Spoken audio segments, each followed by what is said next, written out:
Okay guys, hello mga ka-friendship, na nandito naman tayo para mag-share ng ating pinamili. So, doon sa Asian store dito sa malapit sa amin. Ayan. Malapit, malayo pa rin sa akin kasi nga magkano medyo 30 minutes ang biyahe. Ayan. So, magbabas. So, ito yung pinamili ko. Get out here. Huh?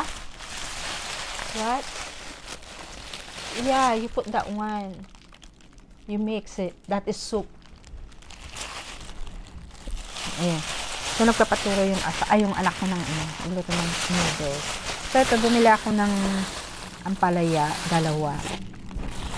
Hindi ako nakabili ng gulay kasi nga medyo malanta na yung gulay doon. Masyado. Hindi na siya pwedeng pang-stock talaga. Hindi na pwedeng umabot ng 3 araw. Baka hindi pa lang wala na yung yung freshness ng gulay. So ito na lang yung binili ko. Binili ako ng pechay. Actually yung pechay hindi na siya yung buo, bali mga tira-tira na lang yung mga na lang. Yung ganito na lang siya natitira. Tinanggal nila yung 1, 2, 3 ganyan na lang siya. Kapag yung mga nalalanta, tinatanggal niya, binibenta nila ulit. Ganon. Tapos ang mahal pa. Ayan. So, bumili ka ng bangus. Bangus pang sigang or gagawin ko itong pang sardinas. Sardinas na bangus. At meron tayong pinirito. Pang prito na lang. Pwede itong pang stock kahit 1 linggo, 2 araw, 1 week. Pwede pa 2 weeks na yan. Kasi frozen naman yun. Tapos hotdog. Ayan.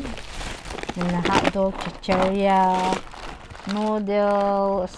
Ito, pancit canton. So, bili ito ng aking anakis. So, bumili din ako kasi gusto ko rin, ayan, lokban, longganisa. Gusto ko na kumain ng langganisa. Tapos, bumili din ako ng spatula. Kasi nga yung mga namin dito, medyo nagtatanggalan na yung mga plastic. So, bumili din ako ng noodles at saka ano tayo nito? Special palabok. I-try kong gumawa ng special palabok. Ayan. Uli ako ng sardinas, 1 lang. Sabi ng asawa ko, bakit daw 1 lang? Kasi ayaw kong, baka mamaya 1 day lang. 2 day, 1 day lang, ubos na. Kaya okay na rin to, 1 lang. Tapos ito. Ang kanyang favorite, calamansi juice. Lagi yung binibili ng mister ko. Ganito lang, calamansi. Siyempre, ito naman, bilhin kami ng Thailand product noodles. Masarap kasi yung nila. Minsan kasi nagpapakit sila sa Times Square, meron silang festival doon. So, namimigay sila ng ganito, mga taster na noodle. Ang sarap. Masarap. Yung nila ganito. Mama dish. Aywan ko kung mama dish na.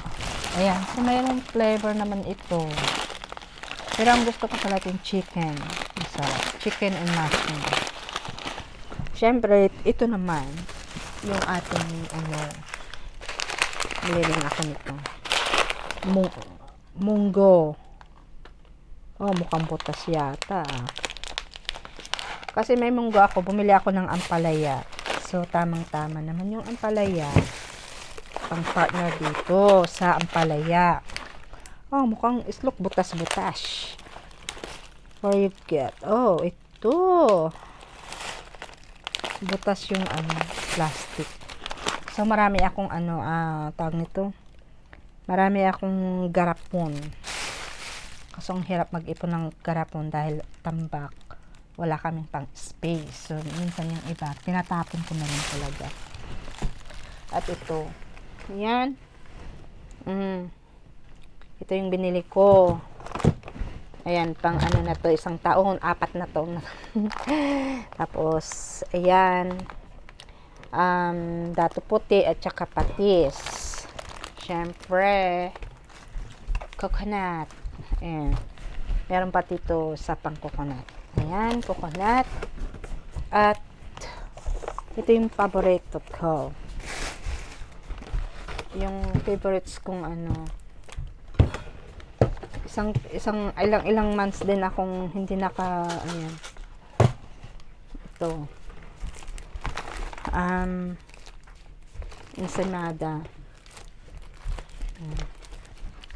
At saka, makapuno. Makapuno. At bumili din ako dito, panggadgad. Ayan. How much this? Oh, so ito, $7. Ayan. At bumili din ako ng ano. Siyempre, ito. Yeah! Bumili kami ng bigas. Bigas, ang kati ng ilong ko. Kasi nga taglamig na nga po ngayon dito. Kasi, tapos, ngayon kanina, nag-snow na naman. Nag-porridge. Ayan. Konting snow lang siya. Ang kati ng ilong ko kasi allergic ako sa parang nangati yung ilong ko kapag malamig. Ayan, pulang-pula. Ayan. So, ito yung binili namin sa Changle. Yung target ko sa Changle, wala. Ayan. Wala po yung aking, ano, yung focus ko. Yung target ko talaga sa Changle, wala. So, ito lang yung nabili namin. So, nakabili ako ng gulay. Ayan, ampalaya. So, ito yung ampalayang dalawa.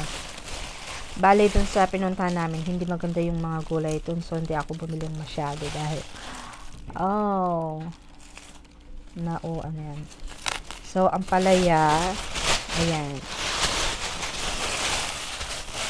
Tapos, puro mga frozen good na lang ang kinuha ko kasi yung gulay nila, may gulay sila kaso nga lang hindi na ito pwedeng, ang kati talaga ng ilong ko, grabe, hindi na siya pwedeng i-stock kasi nga lanta na, hindi siya yung gaanong fresh na fresh talaga na medyo malutong, medyo hindi talaga aabot sa 2 days or 3 days. So frozen na lang kinuha ko. So bumili ako ng ayan, betterment.